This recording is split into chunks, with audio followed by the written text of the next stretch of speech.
Normalement. Et du coup, tout le monde arrive dans la salle. Donc, juste, je ne vois pas, je vois juste le nombre de participants qui augmente. Donc, est-ce que dans le chat, vous pouvez nous dire si vous nous entendez?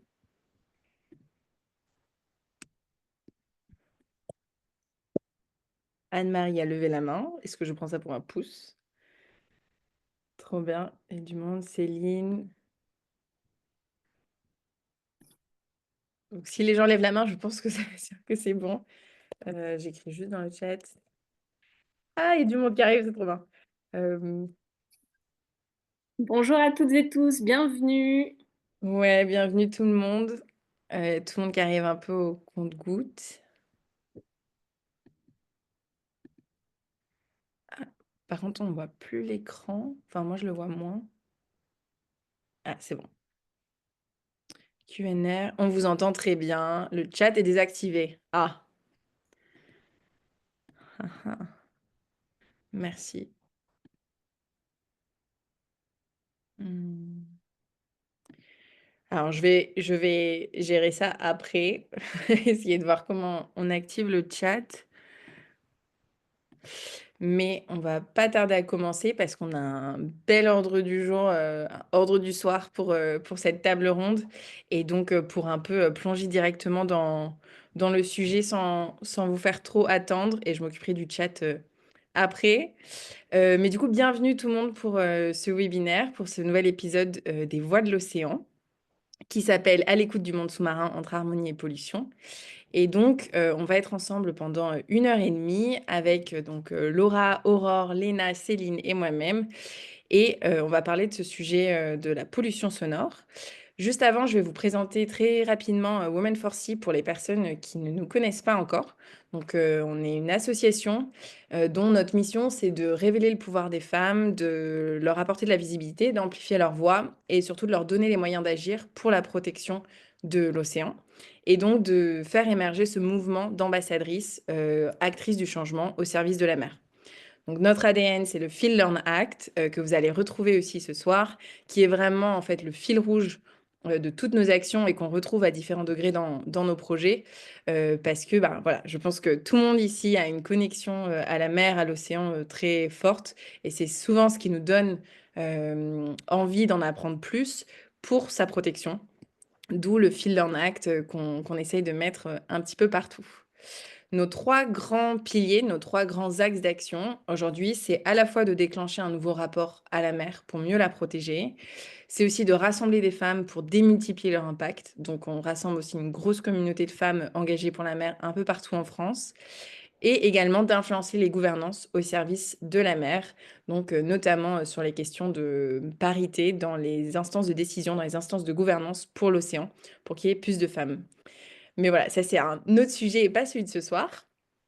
Et cette communauté dont je parlais dans le deuxième pilier, aujourd'hui, voilà, il y a plus de 400 femmes qui font partie de cette communauté un peu partout en France, qui grandit de jour en jour avec vraiment des femmes qui sont unies par leur passion commune pour la mer et leur envie de s'engager.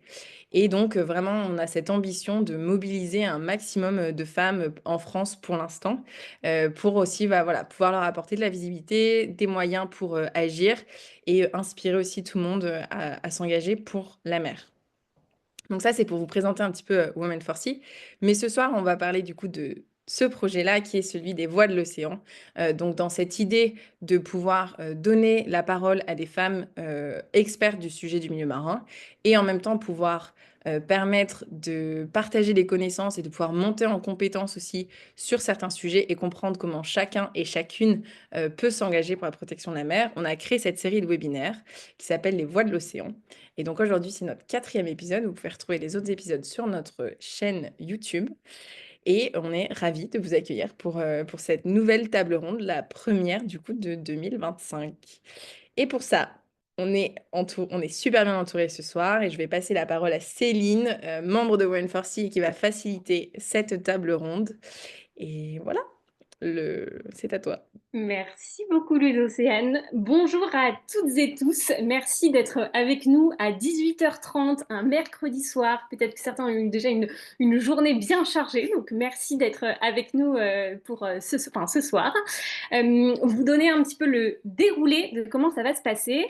D'abord, on va avoir un petit jeu. Voilà, on va commencer de manière ludique pour se plonger dans ce thème de la pollution sonore, de l'écoute du monde sous-marin entre harmonie et pollution. Et donc, vous allez avoir dans quelques instants un petit sondage, vous allez voir un petit jeu. Ensuite, on aura un temps vraiment de témoignage. Donc, on a deux intervenantes géniales avec nous ce soir pour nous parler de ce sujet. On sera avec donc Aurore Morin, qui est chargée de campagne conservation marine à l'IFO, et Laura Sérec, qui est chargée de mission bioacoustique au CHOM, que je vous présenterai plus en détail tout à l'heure. Et pour vous donner un petit mot sur moi, je m'appelle Céline Vienne, je suis membre de Women for Sea depuis maintenant 2 ans. J'ai participé à la première Odyssée des possibles. Voilà, c'était un coup de cœur avec l'asso. Et à côté de ça, je travaille chez Ticket for Change, une association pour la transition sociale et environnementale. Et pour vous dire comment ça va se passer sur la partie témoignage, il y aura un temps plutôt où Laura et Aurore nous partageront leur retour d'expérience. Je préparerai quelques questions. Et ensuite, le chat sera à vous pour poser toutes vos questions qui peuvent venir tout au long de ce webinaire. Et enfin, on aura un petit temps de conclusion, mise en action à la fin. Voilà pour le programme de cette soirée. Je vous propose de plonger sans plus attendre sur un petit quiz sonore. Le principe va être très simple. On va vous faire passer 3 sons. Ne vous inquiétez pas, si ce n'est pas les bonnes réponses, c'est pas grave. On est là pour commencer à comprendre les enjeux du bruit sous-marin. Donc on va vous passer 3 sons. Il y aura un petit sondage qui va apparaître à l'écran et je vous inviterai à deviner à quoi correspondent les sons que vous entendez. Et pour faciliter un petit peu les choses, on vous a mis pour chaque son 4 propositions qui vont apparaître sous vos yeux. Voilà, alors je vous invite à ouvrir grand vos oreilles, à écouter ce monde sous-marin et on va dans quelques instants écouter le premier son. Ouais, alors je lance le son de mon ordinateur et le sondage. Je vois qu'il y a eu des questions sur les micros. Vos micros sont automatiquement coupés. Malheureusement, on ne vous voit pas et on ne vous entend pas. Et on peut uniquement communiquer via le chat et la boîte de questions-réponses. Mais voilà, avec plaisir, Charlotte. Alors, je lance le... Est-ce que vous voyez déjà le sondage? Ok, parfait. Et donc, premier son. Qui produit ce son? Vous avez 4 options. Vous pouvez voter. Je vous fais écouter.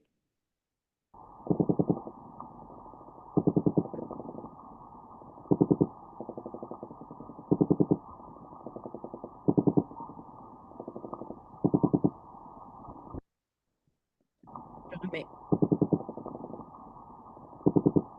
Alors, ne répondez pas à la question 2, puisque c'est le prochain son. Je remets, je vois encore 17 votes, 18.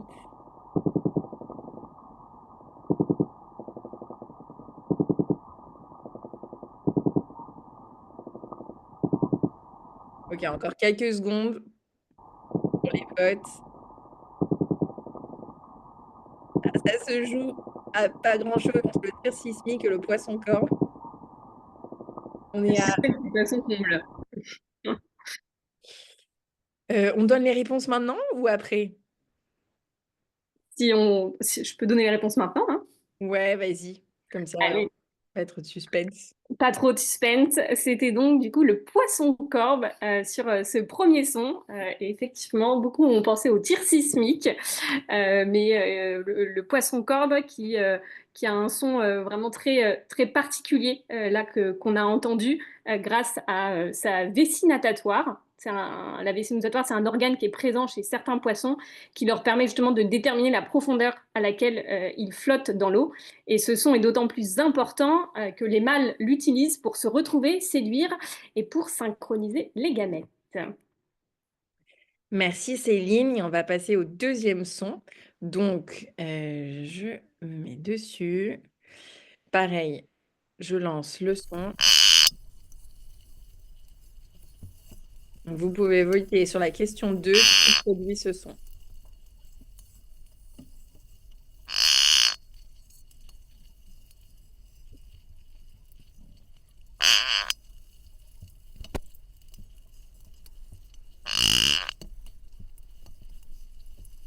Ah, ça hésite entre le globicéphale et le beluga. Je remets. Donc, je rappelle les options, globicéphale, araignée, hydrolienne ou beluga.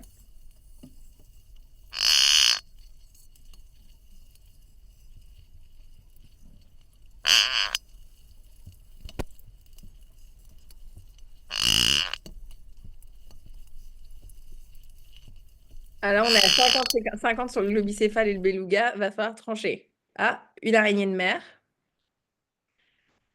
Allez, je remets encore quelques votes et après, on vous donne.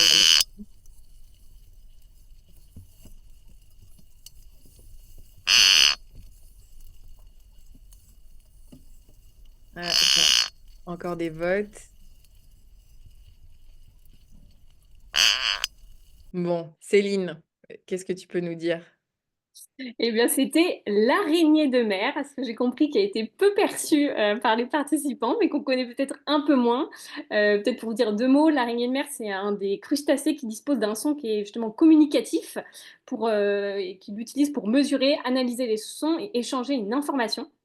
Et peut-être ce qui est intéressant, c'est qu'ils n'ont pas de squelette, mais une carapace qui va justement muer annuellement. Et par contre, des araignées de mer ont une intelligence sociale très développée. Et donc, ils vont utiliser ça pour se communiquer, pour se regrouper afin de muer ensemble. Parce que cette période est une période où elles sont plus vulnérables. Alors, je vois dans le chat que certains ne voient plus le sondage. Donc, c'est un problème, mais ce n'est pas grave. Je vais passer le dernier son et je vais du coup annoncer les quatre choix. Et puis, vous pouvez les écrire si jamais vous n'arrivez pas à voter. Donc, pour le prochain son, ce sera, je vais même vous les écrire, soit un voilier, soit un jet ski, soit un gros navire, soit une éruption volcanique sous-marine. Je vous partage le son. Hop. Si jamais il y en a qui arrivent encore à voter, allez-y.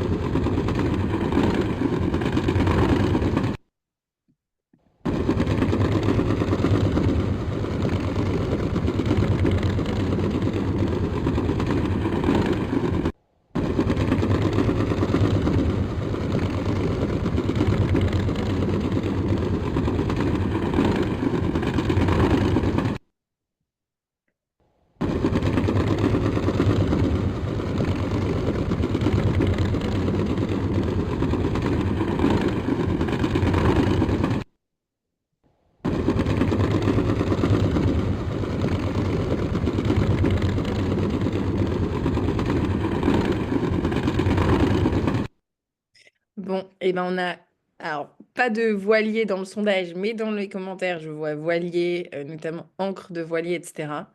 Céline, je t'en prie. Eh bien, c'était le gros navire. Et ce qu'on entend par gros navire, ça peut être des ferries, des navires de charge, des bateaux de croisière.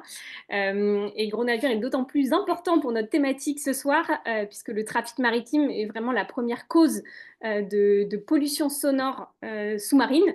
Juste pour vous donner un chiffre, en 2023, si je ne me trompe pas, c'est plus de 106 000 navires de commerce qui naviguent en permanence à travers le monde. Donc on peut imaginer le bruit que ça fait, sachant que chaque signature sonore d'un navire dépend évidemment du type de navire, de sa taille, de son âge, de sa vitesse, ou encore de son design. Et plus il va vite, plus il fait du bruit. Et donc c'est vraiment première cause de pollution sonore sous-marine. Mais ne vous inquiétez pas, c'est le sujet dont on va parler ce soir et on va pouvoir rentrer plus en détail justement avec nos intervenantes. Merci en tous les cas d'avoir joué le jeu. Ça nous semblait important de commencer cette thématique du son en ouvrant grand nos oreilles. Maintenant que c'est un petit peu plus assimilé au son sous-marin, on va pouvoir écouter nos deux intervenantes. Du coup, j'ai la joie d'avoir avec moi ce soir Aurore Morin, Aurore qui est chargée de campagne conservation marine pour le Fonds international pour la protection des animaux, l'IFO, IFAW. Et pour vous donner quelques informations, le Fonds international pour la protection des animaux, c'est une organisation mondiale à but non lucratif. Et donc, en gros, la mission, c'est d'aider les animaux et les hommes à cohabiter ensemble. Il y a à la fois des experts, des citoyens, afin de comment on sauve, on soigne, on relâche les animaux et comment on restaure et on protège leur habitat naturel. Aurore, elle a un beau parcours, une belle carrière derrière elle avec des études de droit pour comprendre justement tous les mécanismes autour de la conservation de la nature et des animaux. Je crois que Aurore, tu as consacré ton mémoire justement là-dessus. Aurore a débuté sa carrière chez IFO autour de la criminalité et notamment a travaillé sur l'interdiction totale du commerce de l'ivoire au sein de l'Union européenne. Et aujourd'hui, Aurore est chargée de la conservation marine et elle poursuit notamment une campagne qui vise à réduire la pollution sonore sous-marine anthropique. On va évidemment rentrer plus dans le détail et pour protéger les mammifères marins. Merci beaucoup Aurore d'être avec nous ce soir. Avec plaisir. Et pour compléter ce panel, j'ai la joie d'avoir aussi avec moi Laura Serrac. Laura qui est biologiste marin et bioacousticienne. Pareil, tu nous en diras plus sur ce que ça veut dire. Spécialisée en tous les cas dans l'impact de la pollution sonore sur les mammifères marins. Et je crois, Laura, ça fait maintenant plus de 13 ans que tu travailles justement en tant que biologiste marin et bioacousticienne dans différentes structures privées, publiques, de recherche scientifique et beaucoup à l'échelle internationale. Tu as beaucoup de sujets de recherche justement autour de la bioacoustique, biologie marine et de finalement derrière quel est l'impact sonore des activités humaines sur la faune marine et en particulier sur des projets industriels d'aménagement, notamment tu nous avais parlé d'activités pétrolières, d'activités sismiques ou encore sur le trafic maritime. Et aujourd'hui, Laura est chef de projet en acoustique sous-marine et experte justement sur la pollution sonore sous-marine pour des politiques publiques européennes au sein du CHOM. Tu nous en diras plus aussi sur le CHOM, mais qui est vraiment le référent national du bruit sous-marin, rattaché au ministère de la Transition écologique français. Merci en tous les cas d'être avec nous, Laura. On a vraiment beaucoup de chance de vous avoir toutes les deux avec nous ce soir. Merci beaucoup, je suis ravie d'être là. Je fais juste une toute petite aparté. Le CHOM, c'est le ministère des Armées. Mais on est en lien avec le ministère de la Transition écologique aussi. Sinon, je vais me faire taper sur les doigts si je le refais. Merci, tu as bien fait de me reprendre là-dessus. Merci en tous les cas à toutes les deux d'être avec nous. Peut-être la première question, et pour faire un peu le lien avec le fil de Women for Sea, vous avez toutes les deux un beau parcours et une carrière en lien avec du coup le sujet de ce soir sur l'écoute du monde sous-marin. Comment on en arrive là? Comment on arrive à être experte de ces sujets? Est-ce que vous avez peut-être eu des déclics, je ne sais pas, personnels, professionnels, qui vous ont amené à travailler sur ces sujets-là? Et finalement, pourquoi ça vous fait vibrer aujourd'hui? Celle qui a envie de commencer On commence par qui? Vas-y, Aurore, je te laisse la parole, vas-y. Ça marche. Bah, écoute, merci Laura. Donc déjà, bonsoir à toutes et à tous. Et un grand merci à Women for Sea pour l'invitation à parler ce soir de mon expérience et des actions d'AIFO par rapport à la pollution sonore sous-marine. Alors pour répondre à ta question, Céline, le déclic de mon côté, bah, il y a pas vraiment eu de moment précis dont je puis me souvenir. Moi, je sais tout simplement que depuis que je suis toute petite, je suis passionnée par les animaux et que j'ai toujours voulu travailler, pour, voilà, travailler en lien avec les animaux et travailler à les protéger. Alors j'ai très rapidement dû me résigner au fait que je ne pourrais pas devenir vétérinaire parce que évidemment, quand on est petit, on pense tout de suite métier en rapport avec les animaux vétérinaires, mais j'étais pas excessivement douée dans les matières scientifiques, donc j'ai tout de suite su que cette voie serait pas faite pour moi et puis aussi également, sur le fait que, voilà, vétérinaire, c'est plutôt lié avec des animaux blessés, malades, donc c'était pas forcément finalement la voie à laquelle j'étais destinée. Et donc, j'ai fait des études de droit parce que c'était un domaine qui me plaisait beaucoup. Et en fait, je me suis dit que de lier le droit avec la protection animale, enfin utiliser le droit, c'était vraiment déjà une matière qui permettait de vraiment concrètement protéger les animaux pour mettre en place des législations, réglementations qui venaient protéger les animaux autour du monde. Je pouvais potentiellement apporter ma pierre à l'édifice et du coup rejoindre le milieu des ONG qui m'a toujours assez attirée. Donc j'ai eu la chance d'obtenir une place au sein du Fonds international pour la protection des animaux, AIFO, au sein du bureau français. Et puis, au fur et à mesure, comme, tu l'as mentionné Céline, au début, je suis rentrée chez AIFO, on m'a confié, un travail qui était plutôt en lien avec la criminalité, faunique, donc liée aux espèces sauvages, notamment le trafic, d'espèces et de produits dérivés de ces animaux, notamment le trafic d'ivoire. Donc j'ai travaillé un petit peu sur la problématique du trafic d'ivoire en Europe et au fur et à mesure des choses, on m'a proposé de m'occuper d'une nouvelle campagne sur laquelle AIFO souhaitait travailler en France, qui avait trait à une nouvelle problématique, et de basculer cette fois-ci sur le monde sous-marin avec la problématique de la pollution sonore sous-marine. Donc moi, laquelle je n'étais pas du tout familière, avec laquelle je n'étais pas du tout familière, et donc du coup, j'ai vraiment appris. Je me suis renseignée un maximum, j'ai fait beaucoup de recherches et forcément, je suis tombée amoureuse du milieu marin et des animaux marins, puisque ça reste des animaux qui sont fascinants et qu'il y a énormément de choses encore à comprendre et à découvrir au niveau de ces animaux et de l'ensemble des habitants de l'océan. Donc voilà un petit peu pour moi, un résumé de mon déclic, même s'il n'y a pas vraiment eu de déclic, mais en tout cas de mon engagement. Merci beaucoup, Aurore. Effectivement, on sent qu'il y a eu quand même un cheminement, pas tant des déclics, mais un cheminement qui t'a permis de mêler, toi, tes talents aujourd'hui avec tes convictions. Merci, Aurore. Et toi, Laura? Alors, moi, ça a commencé comment? Moi, j'ai commencé, alors, au niveau de mes études, sur quelque chose d'assez classique. Je voulais étudier les animaux. Donc, j'ai fait effectivement du terrain. J'ai bossé sur des petits cloportes au début. J'ai fait de la génétique sur des petits cloportes, mais le milieu marin m'a rattrapée. Donc, je suis partie en master au Canada pour me spécialiser en biologie marine. Et avant de commencer mon année universitaire, avec quelques étudiants, on est parti faire un petit tour. Donc, c'était au niveau du Nouveau-Brunswick et donc dans le golfe du Maine. Et c'est là, effectivement, où on a fait une petite sortie en mer pour aller observer les baleines à bosse.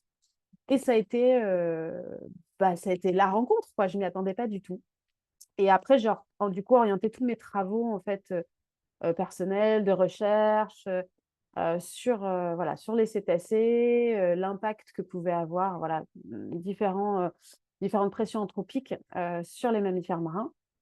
Et puis au fur et à mesure, du coup, j'ai travaillé sur la génétique des mammifères marins, mais ce qui m'intéressait par la suite, c'était d'essayer d'avoir euh, un impact sur leur protection, mais pas ce qui s'est passé il y a quelques millions d'années à l'échelle du coup géologique, à l'échelle du temps, donc de la génétique, mais tout de suite, et pouvoir faire quelque chose tout de suite. Et c'est là où du coup je me suis orientée sur l'acoustique et notamment la bioacoustique, donc comment est-ce que les animaux communiquent entre eux et l'impact du bruit anthropique de l'homme sur les différentes espèces de cétacés et de mammifères marins. Donc, comme tu l'as dit, dans des laboratoires de recherche, en freelance aussi, hein, j'ai eu ma boîte pendant presque 10 ans. Après, voilà, sur plein d'aspects différents et à l'étranger, en France. Et du coup, je me suis retrouvée avec un passage fait dans les îles, dans des associations aussi de protection environnementale. Coucou à Globis, à La Réunion. Et donc, voilà, je me suis retrouvée après au CHOM parce que j'avais envie non plus justement de faire que de la recherche, mais aussi d'essayer de faire changer les choses à l'échelle voilà, des politiques publiques, des ministères et surtout des réglementations qui allaient découler du coup du travail des chercheurs. Voilà, et c'est comme ça que je me suis retrouvée du coup au CHOM en tant que biologiste entourée d'acousticiens physiques. Merci beaucoup, Laura, pour ce cheminement aussi. Et ce que je trouve hyper intéressant aussi dans ce que tu partages, c'est le côté un peu émerveillement comme source de déclic. et c'est quelque chose dont on est profondément convaincu chez Women for Sea, que le fil, l'émerveillement est un des premiers pas pour permettre l'action.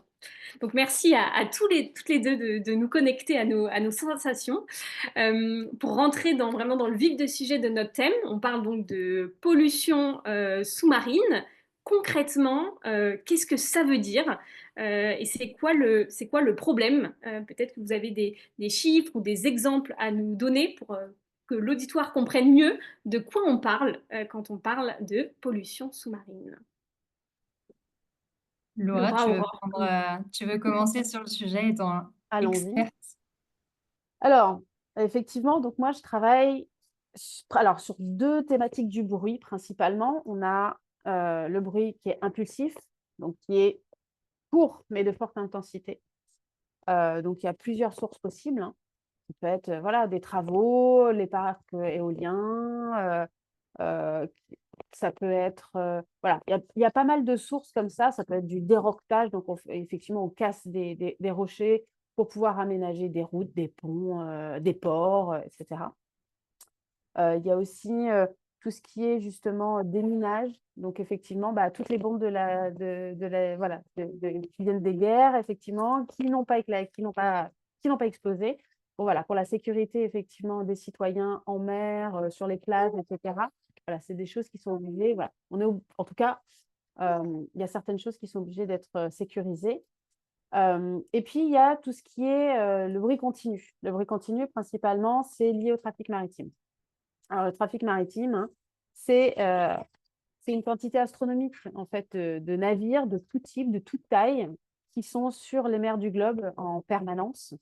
Donc, en comparaison avec des bruits impulsifs qui vont être ponctuels, pour le bruit continu, lui, il est partout, tout le temps. Alors, il est de moins grande intensité, mais il est réparti dans toutes les eaux du globe.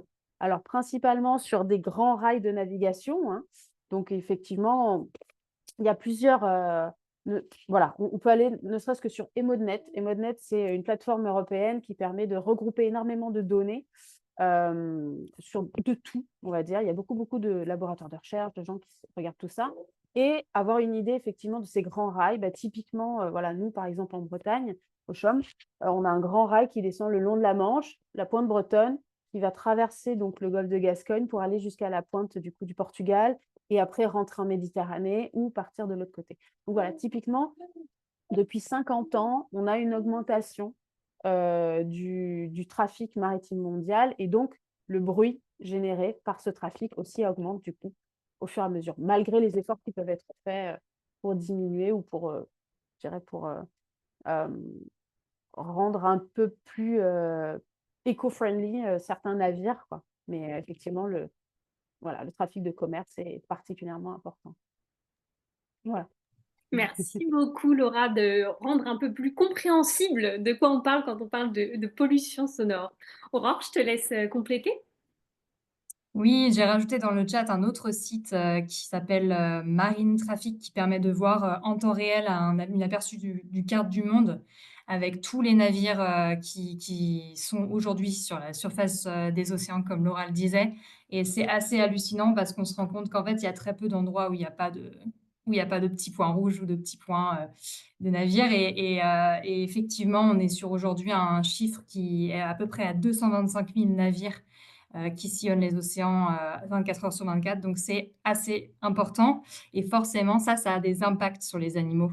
Parce que du coup, c'est aussi ça qui est important. Pourquoi est-ce que le bruit sous-marin, c'est si grave? Eh bien, en tout cas, le bruit sous-marin créé par les activités humaines, c'est que ça vient créer un impact excessivement négatif sur tous les animaux qui vivent, tous les habitants de l'océan, en fait, tous les animaux qui vivent sous l'eau.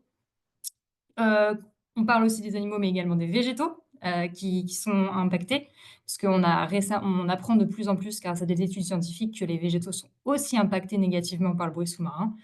Donc, ça peut avoir plusieurs impacts qui vont aller du simple stress à la fuite de la zone dans laquelle les animaux sont, à des impacts beaucoup plus importants, comme des blessures physiologiques au niveau de leur tympan, de leurs organes auditifs, et carrément pouvoir aller jusqu'à la mort de l'animal. Notamment dans le cas de bruits, comme Laura le mentionnait, de bruits impulsifs qui vont être d'une intensité excessivement élevée. Donc voilà, c'est des impacts qui forcément vont toucher l'existence de ces animaux et puis forcément les déranger à plus ou moins grande intensité. Mais étant donné le nombre d'activités humaines qui se sont développées ces dernières années au-dessus et en dessous de la surface de l'océan, forcément c'est problématique et ça pose des soucis au niveau de la conservation des espèces voilà, forcément c'est problématique. Merci beaucoup, Aurore, pour le coup, de nous faire comprendre aussi quel est le lien justement entre cette pollution sonore et l'impact sur le monde sous-marin. Donc j'imagine que là, il y a peut-être plein de questions qui émergent de ceux qui nous écoutent. Donc n'hésitez pas à poser vos questions. Normalement, il y a une boîte QNR je vous les prendrai dans quelques instants. En attendant que les questions arrivent, là, on parle du problème, Laura et Aurore. La question qui nous vient, c'est bon, bah, est-ce qu'il existe déjà des solutions? Finalement, qu'est-ce qu'on peut faire contre cette pollution sonore et pour préserver aussi le monde sous-marin? Je vous laisse la parole sur l'aspect plutôt solution. Si vous avez des exemples concrets pour nous aider à matérialiser ce que ça veut dire, ce serait génial. Alors, je peux commencer un petit peu. Je sais qu'Aurore a déjà une petite idée derrière la tête de son côté. Donc, je vais essayer du coup d'anticiper et de partir de l'autre côté. Alors, dans le cadre du bruit impulsif, par exemple, il y a pas mal de méthodes qui ont émergé pour limiter justement la propagation en fait, des ondes sonores de forte intensité. À la fois, par exemple, quand il s'agit de travaux, il y a des systèmes innovants de PME, de boîtes privées, etc., qui permettent de couper la propagation des ondes sonores dans le milieu. Donc, typiquement, quand on fait un gros bruit, parc éolien, voilà, boum, boum, c'est un gros marteau qui tape sur un gros clou, grosso modo, pour mettre la pile de l'éolienne en place. Eh ben, il y a des systèmes autour, alors soit des rideaux de bulles, alors on dit rideaux de bulles, comment les bulles ont la capacité de freiner les ondes sonores qui se propagent, tout simplement parce que ça va être des très très très très fines bulles, ça va créer en fait une barrière acoustique qui va permettre de diminuer de manière très importante la propagation de ces ondes. On a aussi des barrières, autres barrières physiques, hein, des espèces de tapis, etc. Voilà, il y a de plus en plus de modèles innovants qui permettent de limiter de manière importante la propagation des ondes dangereuses pour la faune marine. Ensuite, il y a également, dans le cadre des campagnes sismiques, par exemple, pétrolières ou même environnementales, hein, à but de recherche scientifique, il y a du personnel à bord aussi qui est formé. Je vois d'ailleurs qu'il y a certains de mes anciens collègues qui sont là. Et effectivement, voilà, donc c'est des observateurs mammifères marins ou des opérateurs en acoustique passive. Donc, c'est des gens qui sont formés, qui ont pas mal de bouteilles et d'embarquements à leur actif et qui sont là, en fait, pour prévenir selon des protocoles de mitigation, donc des protocoles de protection, en fait, dédiés, qui sont différents dans chaque pays et qui sont en fonction, voilà, certains pays sont un peu plus, ont des mesures un peu plus complètes ou drastiques que d'autres, et qui sont là, du coup, pour observer en permanence, pour prévenir du coup, lors des tirs, si des animaux sont là. Alors, ça peut être des mammifères marins, ça peut être des tortues marines, ça peut être certains grands poissons également.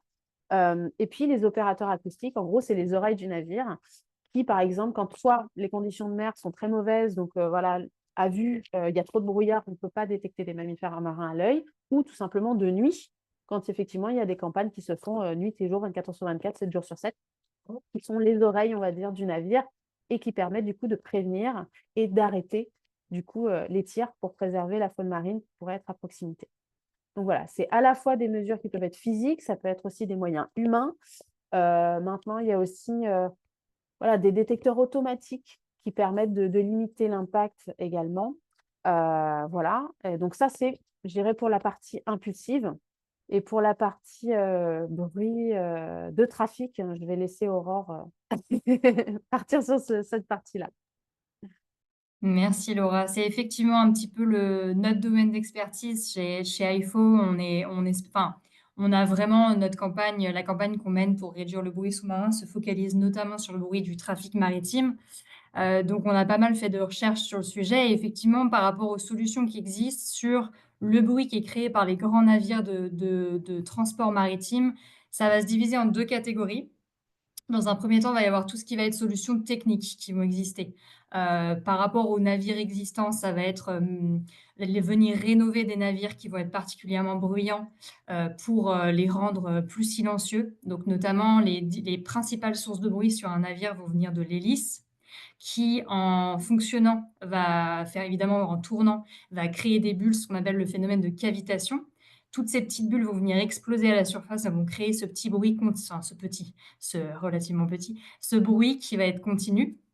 Il va également y avoir le bruit de l'écoulement sur l'eau, tout simplement, hein, du navire qui, en pénétrant dans l'eau, va créer un bruit.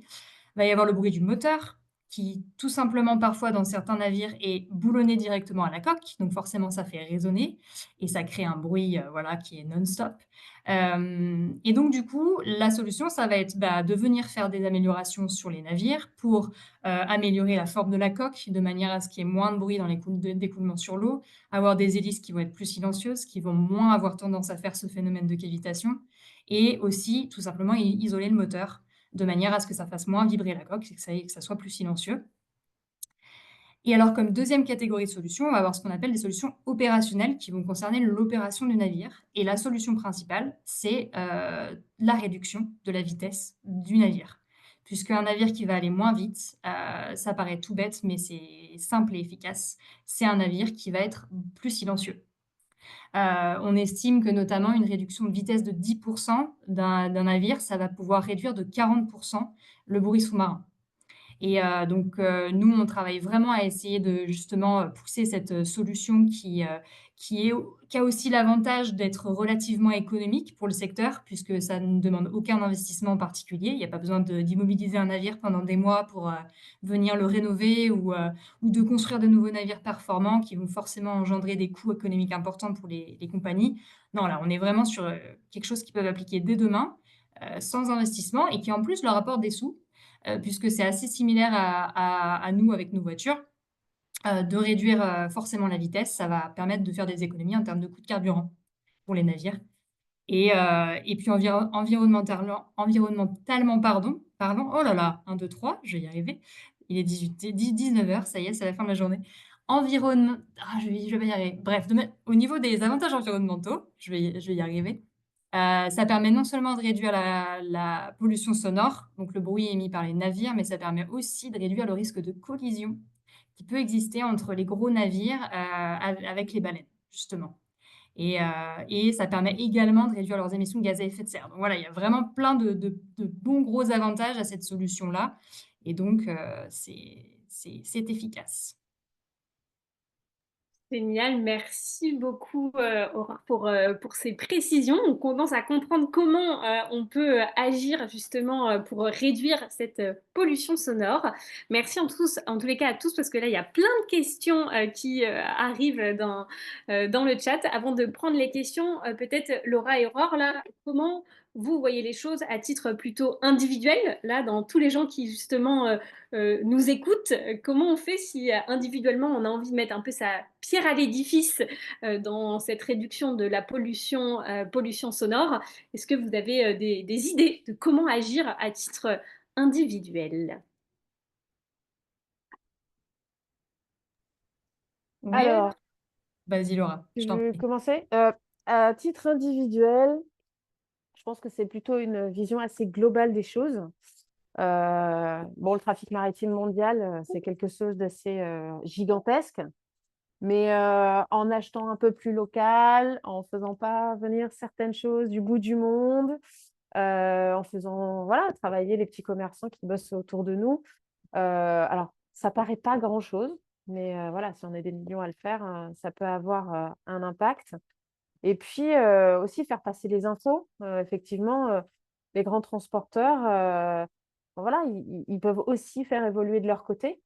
Donc, en faisant passer les informations, en faisant remonter euh, vos avis à l'échelle de votre ville, de votre maire, etc. Voilà, c'est ce genre de petites choses, ne serait-ce qu'au niveau des communautés, hein, quand on le voit, hein, Women for Seas et tout ça, c'est des petites choses qui peuvent prendre une grande ampleur aussi si tout le monde s'y met.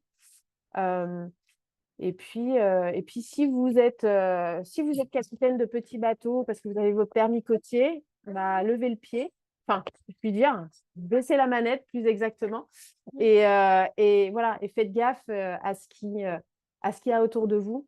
Soyez conscient que, il peut y avoir des animaux à peu près n'importe où dans la zone où vous naviguez, quoi. Exactement, et prendre aussi conscience que sous l'eau, le bruit a tendance à parcourir des dizaines voire des centaines de kilomètres. Le bruit, va aller beaucoup plus loin, que, par exemple, la lumière, le fait dans l'air ou enfin que le bruit le fait dans l'air. Donc du coup, c'est aussi pour ça que le bruit peut avoir un impact dont on n'imagine pas forcément, dont on n'a pas forcément connaissance. Si je pourrais rajouter de mon côté, une autre recommandation, c'est, bah, par exemple, quand on va en vacances ou qu'on a envie d'aller sur l'eau, plutôt privilégier, un bateau à voile plutôt que l'utilisation d'un bateau à moteur, essayer de réduire un maximum l'utilisation du moteur puisqu'il y en a même sur les bateaux à voile. Vous avez, vu dans le sondage, du début, du petit jeu acoustique qu'on a fait qu'il y avait, aussi, ça nous a rappelé l'existence des jet skis et par exemple, voilà, l'utilisation de ce genre de moyens moi, je sais pas si on peut qualifier ça des moyens de transport, mais plutôt voilà, de navigation, forcément, c'est très bruyant, ça a un impact sur la faune marine, très clairement. Donc réfléchir à ça et puis également aussi si vous souhaitez, aller en mer pour, par exemple, aller observer les mammifères marins, faire attention de choisir des observateurs ou des structures qui sont vraiment respectueuses et qui respectent soit une charte spécifique, éthique pour l'observation des mammifères marins, donc qui sont des petits bateaux, qui utilisent des petits navires ou alors, carrément des engins qui ne sont pas à moteur ou alors avec un tout petit moteur. Voilà, essayer de réfléchir à tout ça, à l'impact que ça peut avoir et puis comme le disait Laura, une des choses les plus efficaces, c'est, également d'en parler autour de vous, de faire du bruit, sans mauvais jeu de mots, autour de la problématique. Plus les gens auront conscience, du fait que, nos activités, les activités humaines au-dessus de la surface de la mer ont un impact sur les habitants qui vivent en dessous, forcément ça pourra faire réfléchir un petit peu tout le monde et peut-être, changer les pratiques. Merci beaucoup à toutes les deux d'avoir répondu à ces questions et de rendre concret comment on peut agir individuellement et collectivement. J'ai envie de prendre des questions plutôt des participants, parce qu'alors là, il y en a plein. Peut-être une première question sur la réglementation. Morgane nous demande bah, quelle est la réglementation justement à appliquer aujourd'hui sur le domaine maritime français actuellement, qui rejoint aussi une question de Charlotte.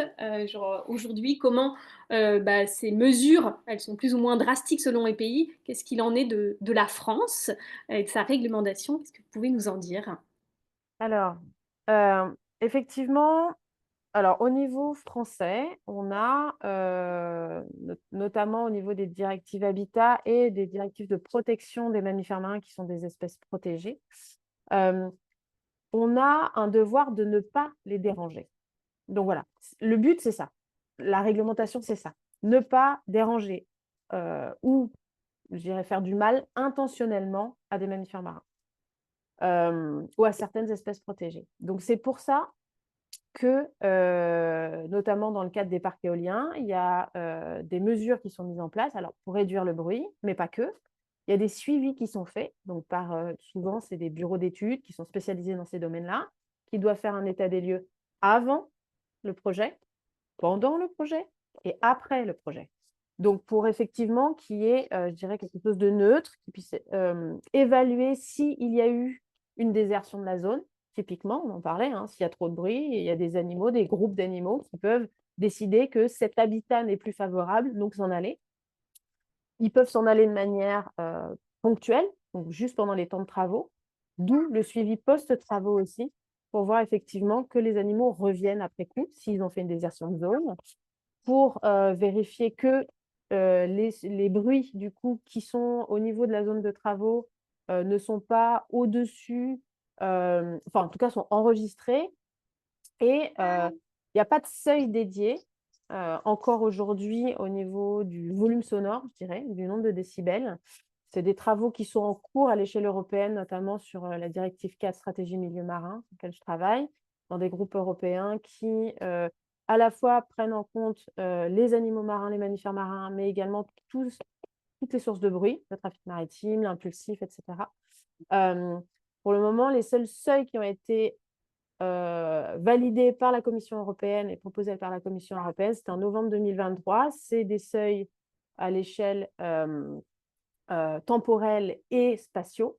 Mais par contre, pour ce qui est des espèces, des habitats, etc., ça doit se faire en concertation avec chaque État, parce que les espèces ne sont pas les mêmes voilà, au nord de l'Europe et en Méditerranée. Donc voilà, ça, c'est des réglementations à l'échelle européenne. À l'échelle française, c'est du cas par cas. C'est les préfectures maritimes aussi qui gèrent ça. C'est l'Office de la biodiversité, l'Office français de la biodiversité, l'OFB, etc. Donc, c'est une concertation sur tous les acteurs de l'État pour limiter au maximum ce genre de nuisance, quelle qu'elle soit. Voilà. Sur le sujet du trafic maritime, aujourd'hui, au niveau international, il y a une structure internationale qui gère, qui réglemente le trafic maritime, qui s'appelle l'OMI, l'Organisation maritime internationale. Et malheureusement, aujourd'hui, il n'existe aucune réglementation contraignante qui oblige les navires à mettre en œuvre des solutions pour réduire leurs émissions sonores. Ce ne sont que des lignes directrices, donc, qui sont à portée volontaire et qui malheureusement, du coup, ne sont pas excessivement appliquées par le secteur maritime. Évidemment, très généralement, quand il n'y a pas de sanctions derrière, c'est des mesures à portée volontaire sont relativement peu appliquées. Et là, ça s'est confirmé. C'est des lignes directrices qui existent depuis 2014 et qui, voilà, depuis 11 ans, ont été relativement peu appliquées par le secteur. Donc, c'est des lignes directrices qui encouragent les navires à mettre exactement les solutions dont j'ai parlé tout à l'heure. C'est essayer de rénover les navires pour les rendre plus silencieux ou tout simplement réduire la vitesse. Mais ça a été relativement peu appliqué. Donc, nous, à IFO, on travaille justement à essayer d'obtenir au niveau de l'Union européenne dans un premier temps, puis ensuite l'ambition, ce sera de le faire internationalement au niveau de l'OMI, d'obtenir une réduction de vitesse, d'obtenir l'établissement de seuils de vitesse qui soient contraignants, obligatoires, pour l'ensemble des navires qui circulent dans les eaux européennes. Mais c'est vrai qu'aujourd'hui, au jour où on est, il n'existe aucune réglementation contraignante sur le sujet de la réduction du bruit sous-marin, du trafic maritime. Merci beaucoup à toutes les deux pour mieux comprendre justement la réglementation légère à date sur ce sujet. Je vois des questions sur le chat sur des exemples très précis, donc peut-être vous pouvez nous aiguiller. Par exemple, il y a une question de Charlène sur est-ce que les éoliennes en mer sont une bonne idée ou non d'un point de vue sonore. Je vous en donne plusieurs exemples. La deuxième question, c'est plutôt autour des bateaux de course, et notamment on pense aux bateaux du Vendée Globe qu'on a vu il n'y a pas longtemps. Est-ce qu'ils sont équipés justement pour réduire cet impact sonore? Ou encore la question de Cyril, plutôt autour des sonars, notamment sur l'océan qui est tapissé de bâtiments militaires qui utilisent des sonars pour repérer d'autres bâtiments. Est-ce que ça aussi c'est un problème? Pire parce que c'est pas audible par l'humain ou sans impact car hors des bandes de fréquences utiles. Voilà. Est-ce que vous pouvez nous aiguiller sur ces points, le sonar, les éoliennes et le Vendée Globe, pour rendre concret de quoi on parle quand on parle de pollution sonore ou pas? Alors, moi, je peux partir sur... En vrai, j'ai une idée sur les trois. Mais alors,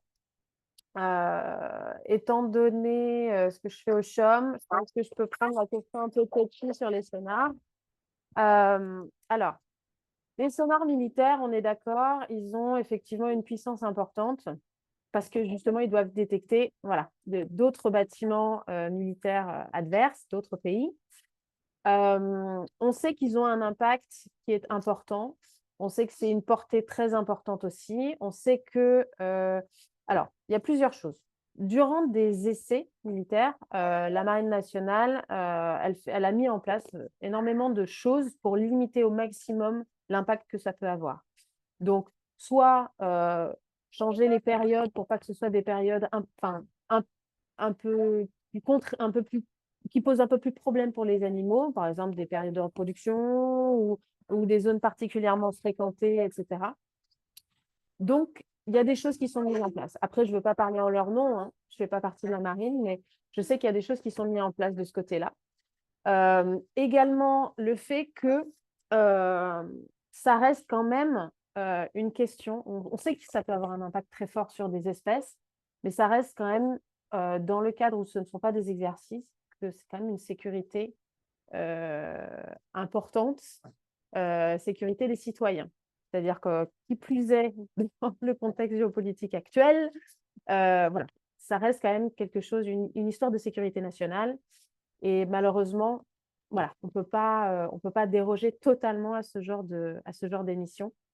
Mais voilà, même si c'est quand même limité au maximum et où les personnels en plus sont de plus en plus formés justement pour être conscients des espèces présentes à tel endroit, à telle saison, etc. Donc il y a une vraie prise de conscience euh, au niveau français, en tout cas, concernant la protection de la faune marine et la protection des mammifères marins. Si tu veux, Laura, je peux prendre la suite sur la question sur les navires enfin sur les voiliers de course au large, notamment dans le cas du Vendée Globe. Alors, je dirais que par rapport à la pollution sonore sous-marine, ces navires ont relativement peu d'impact parce ils n'ont pas de moteur, hein. C'est des navires à la voile, donc forcément relativement silencieux. Par contre, la grosse problématique qui est très importante par rapport à la conservation des cétacés, qui est posée par le Vendée Globe et par ces navires qui sont de plus en plus rapides, c'est le problème des collisions qui peuvent exister avec des cétacés. D'autant plus que maintenant, les navires sont de plus en plus sophistiqués, vont de plus en plus vite, mais sont de plus en plus équipés de foils. Je ne sais pas si vous voyez ce que c'est, les foils, c'est ces espèces de quilles qui soulèvent les navires au-dessus de l'eau et donc qui les font aller beaucoup plus vite. Mais malheureusement, ces espèces de quilles se transforment en trancheuses, vraiment, véritablement. Et avec la vitesse que les bateaux peuvent avoir, peuvent littéralement vraiment faire de gros dégâts sur les animaux qu'ils vont heurter. Donc voilà, c'est plus ces problématiques-là qui sont en jeu dans le cas du Vendée Globe. Et donc, il y a des solutions qui sont mises qui sont étudiées hein, par les organisateurs des courses, notamment du Vendée Globe. Là, ça a été mis en avant lors de la dernière édition de cette année. Lors de la détermination de l'itinéraire des courses, ils vont éviter à dessein certaines zones qui sont particulièrement importantes, où on sait que c'est des habitats connus pour certaines espèces de baleines. Et par contre, la question de la réduction de vitesse n'est absolument pas mentionnée, puisque là, on est sur un contexte où malheureusement la vitesse est recherchée. Donc, il y a encore du travail à faire là-dessus. Idéalement, ce serait bien que on arrête la course effrénée à essayer justement d'aller de plus en plus vite dans la technologie des bateaux. Mais voilà, pour le moment, on n'y est pas. Donc, mais il y a quand même des points positifs et des avancées qui sont faites, au moins une certaine sensibilisation sur le sujet, parce que ça, clairement, les navigateurs dans cette course-là n'ont aucun intérêt à taper les baleines ou à ce que ça leur fait clairement de la mauvaise pub, hein, de la mauvaise presse. C'est pas du tout. Ça va pas ensemble, hein, le fait de faire une course sur l'océan et de forcément taper et blesser les baleines. Donc voilà, les choses bougent de ce côté-là aussi. Ouais, je rebondis d'ailleurs là-dessus. Effectivement, il y avait des idées qui n'étaient pas forcément des bonnes idées au début. C'était effectivement de mettre des effaroucheurs, Oui, justement, sur les navires, ce qu'on appelle les pingers.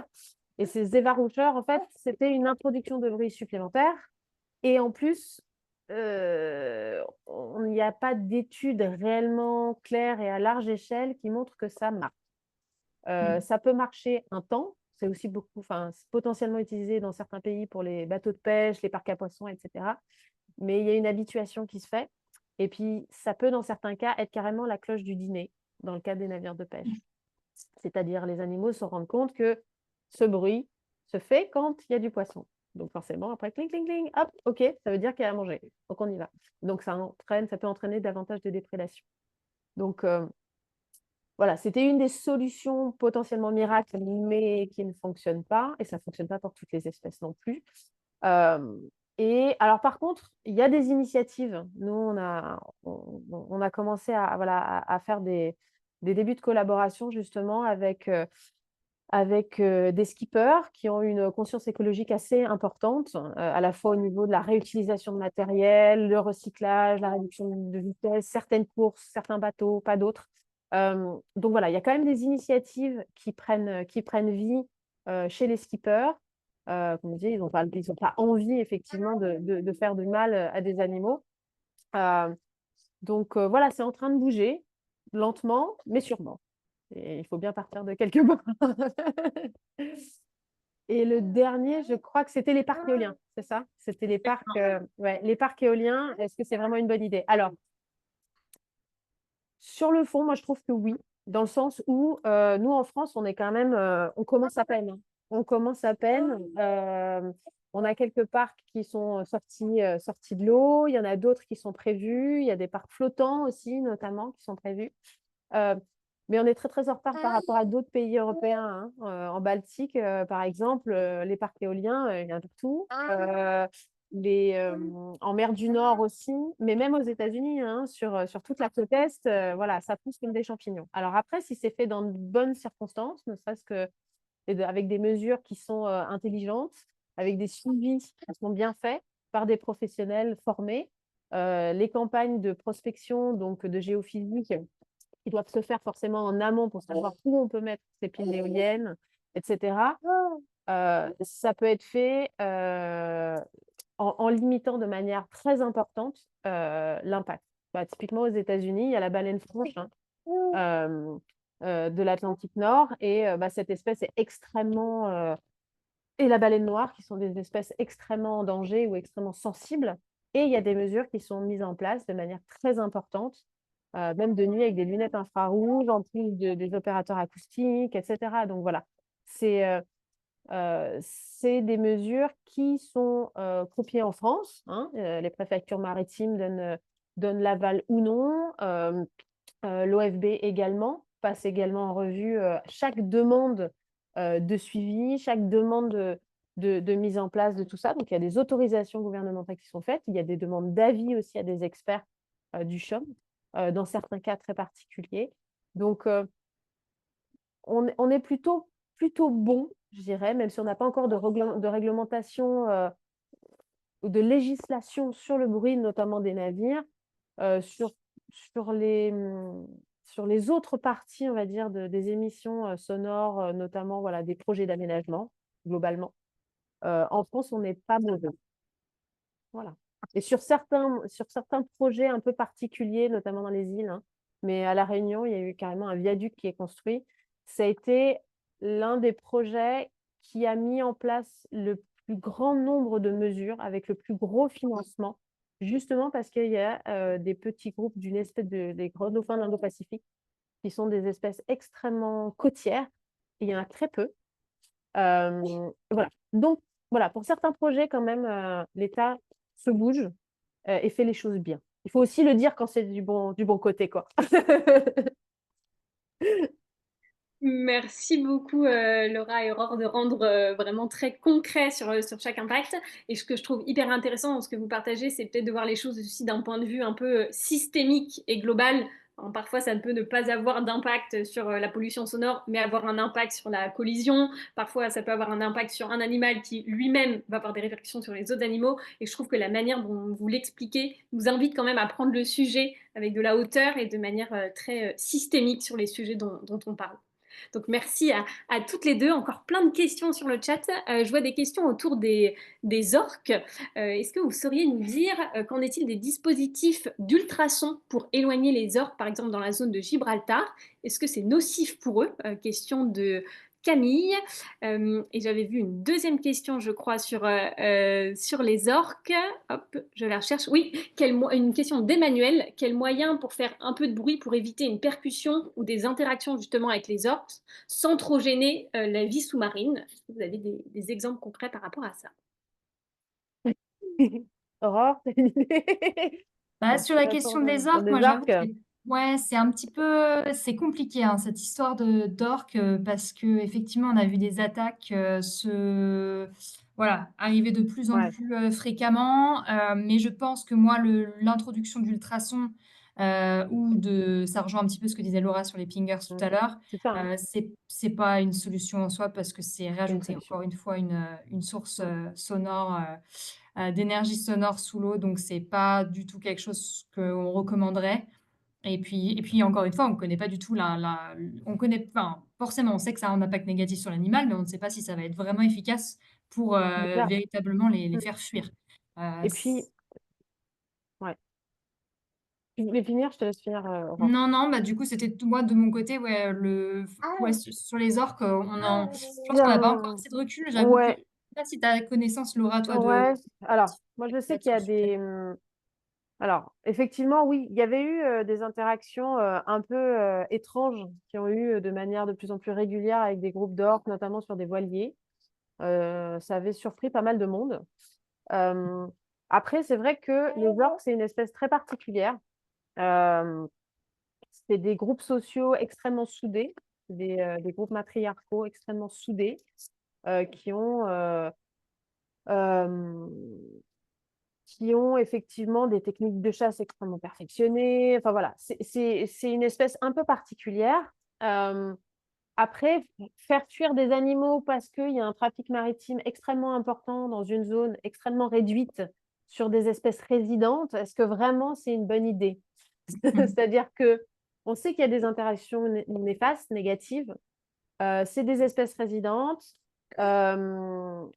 Gibraltar, c'est un trafic, c'est un goulot d'étranglement au niveau du trafic maritime. Euh, donc, les faire fuir, pour où? S'ils sont là, c'est qu'il y a une raison. Il y a une raison, peut-être au niveau alimentaire, peut-être qu'il y a des zones, autour, qui sont intéressantes pour eux. Bon, c'est pas très calme, on est d'accord, comme zone, mais s'ils restent là, c'est qu'il y a une raison. Donc, au niveau alimentaire, je pense que c'est effectivement voilà, les sorties des eaux de Méditerranée, donc des eaux un peu plus chaudes qui rencontrent des eaux plus froides qui viennent du golfe de Gascogne. Donc forcément, ces mélanges avec voilà, ça crée des conditions favorables, pour eux. Euh, Après, ce qui serait, avant de prendre des solutions, de mettre en place des potentielles solutions d'effarouchement, ce serait justement de mettre en place des projets de recherche dédiés là-dessus pour savoir où on va. C'est-à-dire que, comme dans le cas des pingers, le fait d'anticiper un petit peu, de créer voilà, des projets de recherche dédiés, ça a été le cas notamment sur le cas des sonars, hein, euh, pour les baleines à bec, pour les cachalots. Voilà. Il y a vraiment des projets dédiés sur plusieurs années qui ont montré des résultats hyper intéressants. Euh, voilà, c'est ce genre de choses qu'on devrait mettre en place et que nos politiques devraient mettre en place, justement, et favoriser avant de se dire, bon, bah voilà, ça, c'est la solution de facilité. On met des coups de son en plus, donc on se plaint des sonars, on se plaint, de certains sondeurs, on se plaint du bruit, mais voilà, finalement, si on en rajoute à chaque fois qu'on a des animaux qui sont, dans leurs habitats, mais que ça peut se poser souci parce qu'il y a des interactions avec l'homme, il y en a tous les jours. Euh, voilà, c'est pas forcément, la meilleure des idées, en tout cas en première intention, quoi. Merci beaucoup, Laura et Aurore, encore pour toutes ces réponses que vous nous apportez, hyper précises. Laura, justement, tu parlais des études. Il y a pas mal de questions là aussi dans le chat sur justement ces études. Est-ce que vous connaissez par exemple des études sur l'impact de la pollution sonore sur les végétaux? Et plus globalement, donc ça c'est une question de Céline et une question de Marion aussi sur est-ce qu'on sait aujourd'hui qui finance justement ces études concernant l'impact de la pollution sonore, tout confondu sur les mammifères? Et est-ce que ces études, elles portent plutôt sur les conséquences de la pollution sonore au niveau des populations, ou bien à l'échelle individuelle, ou bien les deux? Enfin, est-ce que vous pouvez nous en dire un peu plus sur les études qui sont financées aujourd'hui? Pour qui et par quoi, si vous savez? Alors, au niveau des études qui existent, bah, forcément, elles sont prioritairement, effectuées par des centres de recherche, hein, des instituts de recherche qui sont spécialisés sur le sujet. en biologie marine ou en acoustique aussi, des bureaux d'acoustique. Mais je laisserai du coup Laura préciser le sujet. Je voulais juste revenir sur la question par rapport aux impacts du bruit sous-marin sur les végétaux. Si j'ai mentionné cet impact-là, c'est parce que j'ai eu connaissance il y a 1 ou 2 ans de la publication d'une étude qui avait été effectuée sur les herbiers de Posidonie en Méditerranée. Donc il y a une étude assez récente qui avait été faite, sur ce type de végétal et qui avait démontré qu'il y avait un impact en termes de croissance, forcément, donc un impact qui empêchait la croissance, une croissance normale en fait de ces herbiers de Posidonie qui sont menacés, hein, comme on le sait en Méditerranée. Donc du coup, j'avais trouvé ça intéressant puisqu'on a un focus qui est assez connu sur les impacts sur sur les animaux sous-marins, mais en termes de végétaux, c'était un peu moins, voilà, les recherches étaient un peu moins présentes et donc j'ai trouvé ça particulièrement intéressant. Alors, effectivement, oui, il y a des labos qui bossent dessus. Après, c'est vrai que au niveau français, toujours pareil, en sciences, on ne se contente pas de ce qu'on fait nous dans notre pays, mais on fait référence à des articles scientifiques qui sont faits dans le monde entier. Donc, en France, nous, on n'a pas forcément beaucoup de labos dédiés. On a des écoles d'ingénieurs qui, du coup, ont des labos de recherche sur la bioacoustique des espèces. Nous, on travaille sur l'impact du bruit au CHUM, mais je suis une des seules biologistes donc je travaille effectivement avec des physiciens et des acousticiens. Mais il y a également aussi tout simplement les agences gouvernementales qui sont justement là pour orienter vers, voilà, il y a un besoin, il y a des impacts. Donc, on va flécher des budgets à l'échelle nationale, mais aussi des projets à l'échelle européenne notamment, flécher des budgets qui vont normalement répondre à ces besoins, à ces questionnements. Donc, à la fois sur de la recherche un peu fondamentale, mais aussi souvent sur de la recherche appliquée. Je parlais des cas des sonars tout à l'heure, mais effectivement, il y a pas mal d'autres choses. Il y a beaucoup de projets européens qui orientent justement ces budgets-là, ces guichets-là, on va dire, sur les travaux d'impact du bruit sur la faune marine. Alors, sur les végétaux, oui, sur aussi les espèces qui sont un peu moins sexy que les mammifères marins. Donc, typiquement, toutes les petites espèces qui sont dans les sédiments, les poissons, les petits vers de vase, certains coquillages. Parce que pour le moment, ben, on ne sait pas grand-chose sur l'impact du bruit sur eux, mais ils sont un maillon extrêmement important, voire obligatoire, on va dire, de tout un écosystème et tout un réseau alimentaire. Donc, au niveau de la recherche scientifique, on fait des progrès tous les jours. Et même s'il y a un labo au bout du monde qui travaille sur une espèce, voilà, il y a des choses qu'on peut extrapoler aussi pour nos eaux côtières voilà, et dans nos eaux. Désolée, il y en a une qui rouspète un petit peu ce soir, qui fait un peu le show. Merci beaucoup Laura. Génial, je vais prendre les dernières questions avant de conclure ce webinaire et passer à la dernière partie pour aller plus loin.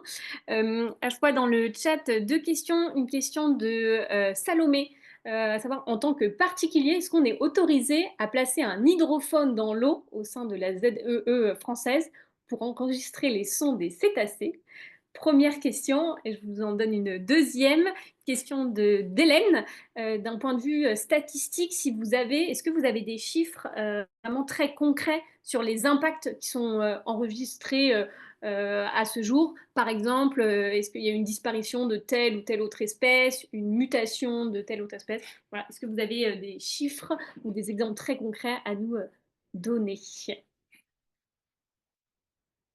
Alors moi, je peux parler de l'autorisation des hydros. Et alors non, en fait, effectivement, on ne peut pas mettre un hydrophone n'importe où. Officiellement, on est censé effectivement faire une demande au niveau des préfectures maritimes pour pouvoir mettre un hydrophone à l'eau et faire des enregistrements acoustiques. Et effectivement, bah, tout ça, ça fait partie de la gestion en fait, de la sécurité maritime. Ah, on t'a perdu, Laura, entre-temps. Désolée, j'ai une petite- Donc, pour ça que j'ai coupé. Mais du coup, On t'entend un peu moins bien, comme si le bruit était un peu plus étouffé. attends. J'arrive. Est-ce que vous m'entendez mieux là? Oui, un peu mieux.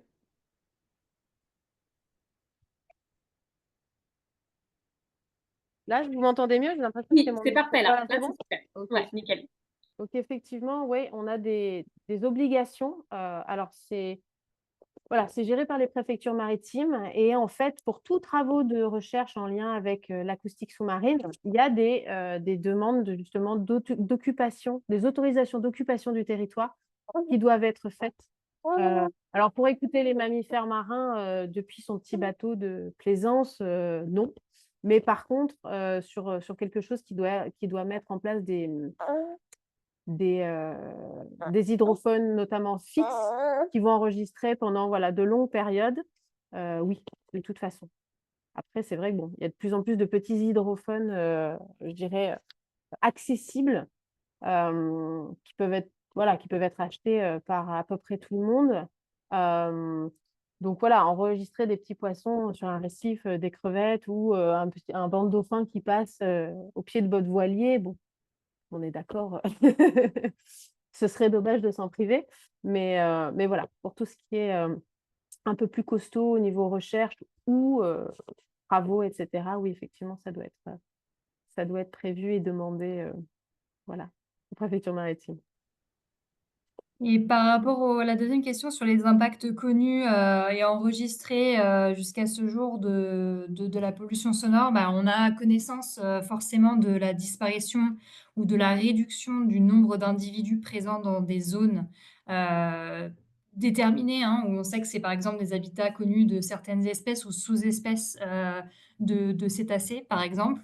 On sait qu'en Méditerranée, il y a une espèce, le rorqual commun, qui a été classée comme espèce vulnérable sur la liste rouge de l'UICN, l'Union internationale pour la conservation de la nature.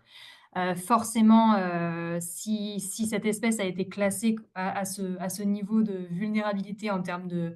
Voilà, c'est une échelle qui permet de déterminer si l'espèce est plus ou moins menacée de disparition. Et donc, forcément, ça veut dire que le nombre d'individus dans la zone a baissé, que clairement, il y a un fort impact des activités humaines sur ces animaux. Alors, pas que à cause de la pollution sonore, mais à cause de tous les impacts générés par le trafic maritime, hein, puisque la Méditerranée, c'est une des plus grosses autoroutes maritimes en Europe. Donc voilà, ça se base vraiment là-dessus. Et puis, évidemment, il y a eu aussi des échouages et des autopsies qui ont été réalisées sur certains échouages de masse qui ont prouvé que ces animaux-là avaient été morts à cause des impacts de, de, de bruit sous-marin générés par des activités humaines. Notamment, je pense à un cas où il y a quelques dizaines d'années dans les Bahamas, il y avait eu des échouages de masse de baleines à bec de Cuvier qui avaient été, où du coup les animaux ont été autopsiés et on a pu déterminer que c'était des échouages qui avaient été causés par l'utilisation de sonars militaires de l'armée américaine. Voilà, donc c'est grâce à ce genre de liens de cause à effet qui sont démontrés via des autopsies ou des examens dédiés qu'on a pu, et que ça a pu faire permettre aussi de faire remonter la problématique de la pollution sonore sous-marine et de se poser la question de, OK, peut-être que en fait, le bruit qu'on fait, ça gêne ces animaux sous l'eau. Et c'est grâce aux grandes baleines qu'on en a eu connaissance parce que c'est ces animaux-là qu'on voit malheureusement parfois s'échouer et dont on observe la mort quasiment en direct. Mais il y a d'autres animaux où il a fallu aller chercher et se poser des questions, anticiper potentiellement des impacts. Par exemple, il y a des études qui ont été faites sur les coquilles Saint-Jacques, il me semble, dans la baie de Saint-Brieuc en Bretagne, pour essayer de déterminer, OK, mais pourquoi est-ce que ce ne serait pas seulement les cétacés qui seraient... Ça se trouve, c'est d'autres types d'animaux qui sont impactés. Et donc voilà, c'est grâce à ce genre d'études scientifiques où on fait des tests, où il y a des tests qui sont faits aussi pour déterminer les impacts. Merci beaucoup Aurore et merci beaucoup Laura. C'est passionnant de vous écouter. On aurait envie de continuer encore et de prendre plein de questions, mais je pense quand même à nos santé respectives et de pouvoir finir à l'heure à 20h pour pouvoir continuer nos vies perso. Du coup, peut-être Aurore et Laura, j'aurais envie de vous demander là, est-ce que vous avez peut-être un mot de la fin? Et puis pour les participants qui auraient envie d'aller encore plus loin sur ce sujet de la pollution sonore, est-ce que vous avez une ressource à nous conseiller? Ça peut être un livre, un podcast, un film, ou même une demande à la communauté. Voilà, est-ce que vous, pour aller plus loin, même si vous nous avez déjà donné, offert beaucoup, beaucoup ce soir. Alors, le mot de la fin. Bon, alors, il y a un peu de tout, mais parce qu'on est parce qu'on est sur un webinaire Women for Cis, moi, j'ai envie de pousser un peu peut-être voilà, des jeunes étudiantes qui nous écoutent voilà, qui commencent leur carrière et qui commencent à se dire, voilà, moi, j'ai envie d'étudier ça, j'ai envie d'étudier le monde marin.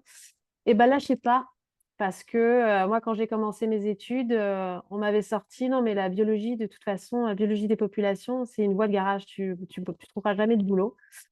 Et ben non, ben, j'ai fait mon chemin. Alors, pas classiquement, on est d'accord, mais petit à petit. Et puis, surtout, j'ai suivi mon instinct, j'ai fait des rencontres, parce que c'est par ça aussi que ça passe.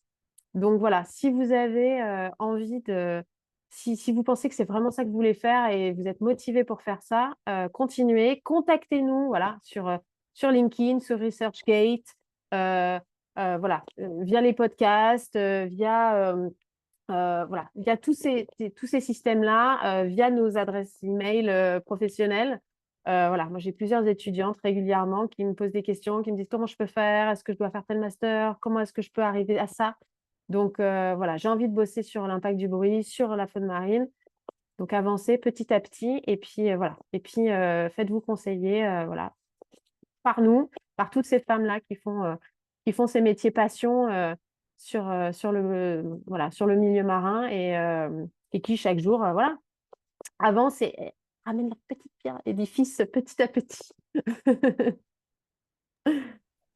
Merci beaucoup Laura pour ce conseil qui donne envie d'aller pas à pas, mais tourner vers l'action. Merci à toi. Aurore? De mon côté, j'ai envie d'inviter tous les participants à ce webinaire. Déjà, de vous remercier de nous avoir écoutés. Et puis, si jamais vous cherchez un appel à l'action par rapport à comment est-ce que vous pouvez agir, vous, à votre échelle? On en a déjà parlé, hein, des solutions qui existent à notre petit niveau, mais n'hésitez pas, comme je le rappelle encore une fois, à faire du bruit autour de cette problématique, d'en parler autour de vous pour essayer de sensibiliser vos proches sur la problématique de la pollution sonore, quels impacts ça a sur les animaux marins. Forcément, voilà, l'été approche, l'été arrive, vous allez peut-être potentiellement aller passer des vacances au bord de la mer. Donc pensez-y, pensez à ça, aux impacts que vous pouvez avoir. Et si la question de la réduction de la vitesse des navires vous touche et vous avez envie de faire quelque chose aussi à votre petite échelle, IFO, nous, on a une pétition qui est en ligne sur notre site. Donc, je vais partager le lien dans le chat, donc qui appelle à obtenir une réglementation européenne contraignante pour réduire et établir des seuils de vitesse pour les navires, de manière à ce qu'il y ait moins de pollution sonore sous-marine. Donc, n'hésitez pas à aller signer cette pétition. La prochaine étape, c'est qu'on aille la remettre en personne au commissaire européen qui s'occupe des océans et des pêches, en espérant que ça encourage ensuite et c'est que ça lance le process très long et fastidieux des réglementations européennes. Mais voilà, forcément de montrer qu'il y a un intérêt de la société pour ce sujet, ça va forcément intéresser le législateur européen. Et puis, j'ai également 2 ressources à vous partager si jamais ce sujet vous intéresse et vous souhaitez en apprendre plus, encore aller plus loin. En premier lieu, j'ai un super documentaire qui a été coproduit par IFO et qui date de 2018, mais qui est encore tout à fait, voilà, dans le sujet et qui est encore, voilà, vraiment dans les temps. Il s'appelle Sonic Sea et c'est un film enfin, c'est un film documentaire qui parle notamment de cet échouage de masse de baleines à bec, qui part de cet événement-là qui s'est passé aux Bahamas, dont je vous ai parlé tout à l'heure. et puis qui parle un peu de toutes les activités humaines, qui illustre un peu tous les impacts que ça a sur les animaux et des solutions qui existent pour réduire pour chacune des activités humaines dont on a parlé, le sonar militaire, le trafic maritime ou encore l'exploration pétrolière et gazière en mer. Donc n'hésitez pas, il est disponible sur notre site internet et je vais aussi partager le lien dans le chat. Pareil. Voilà pour moi.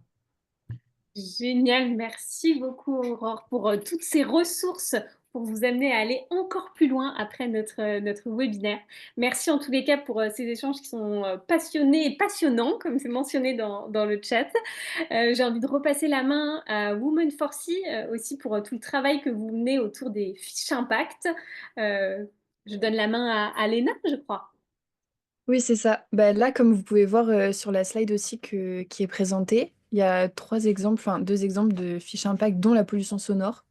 Donc, en fait, les fiches impact, c'est un de nos outils pédagogiques et on parle de différents enjeux du milieu marin. Et en fait, on les approfondit et du coup, elles sont faites aussi avec des expertes. Et il y a toujours un petit mot d'une experte dans la fiche. Et elles sont réalisées, enfin, les illustrations, elles sont réalisées par une de nos adhérentes. Du coup, c'est très, très chouette. Et elles sont très jolies et c'est très intéressant. Enfin, il y a plein de sujets différents.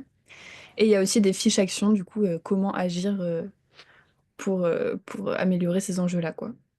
Et on a un autre outil qui est le jeu acoustique onde que vous avez fait un peu au début, enfin vous avez vu un extrait au début du webinaire. Et donc en fait c'est plein de différentes cartes comme ça et il y a des sons, enfin on vous fait écouter des sons et il faut deviner à quoi ça correspond. Et ensuite derrière, donc, derrière chaque carte, il y a des informations sur, sur le son que vous venez d'entendre. Voilà. Génial, merci beaucoup Léna pour aller plus loin, encore une fois, soit un jeu, soit les fiches impact. Merci en tous les cas à toutes et tous pour vos participations et je laisse le mot de la fin à Louise et Océane. Moi, je vous remercie pour votre participation active et je remercie Laura, Aurore pour votre temps et tous ces échanges passionnants ce soir. Merci Céline et merci à tout le monde. On n'a pas pu répondre du coup à toutes les questions. Il y en a encore des dizaines qui sont en attente. Donc bon, voilà. Mais merci pour votre enthousiasme, pour votre présence. Du coup, je peux juste vous inviter en effet à aller voir toutes les ressources qui ont été partagées par Laura, Aurore et aussi les ressources qui sont créées par Women for Sea. Et puis évidemment, pour être tenu au courant des prochaines actualités, des prochains webinaires et autres qui seront organisés par Women for Sea, de nous suivre sur les réseaux sociaux. Si vous êtes intéressé pour rejoindre aussi la communauté, je vous ai mis le petit QR code ici, mais sinon sur notre site internet, c'est très facile. Et puis, si les autres épisodes des Voix de l'océan vous intéressent, vous pouvez les retrouver sur YouTube. On parle de plein de sujets différents, de sportives engagées, de protection de requins, d'aventurières aussi engagées. Donc voilà, plein de sujets. Et je vois voilà, Aurore qui a mis du coup son mail. Si vous voulez les contacter, vous pouvez les retrouver sur LinkedIn. Et encore une fois, merci Aurore et Laura vraiment pour votre disponibilité, pour ce partage voilà, de connaissances. Merci Céline pour l'animation. Merci Léna pour le soutien technique aussi. Et puis, ben, on finit avec 5 minutes d'avance. C'est quand même pas mal. Et comme ça, tout le monde peut aller profiter du reste de sa soirée. Merci vraiment tout le monde. Merci Merci. à vous, c'était super chouette d'être là. Ouais, c'était super sympa. Merci, merci et merci à tous et à toutes pour avoir suivi ce webinaire. Ouais. À bientôt sur l'eau. Pas mal. Allez, salut. À toutes, bonne Au soirée. revoir, bonne soirée.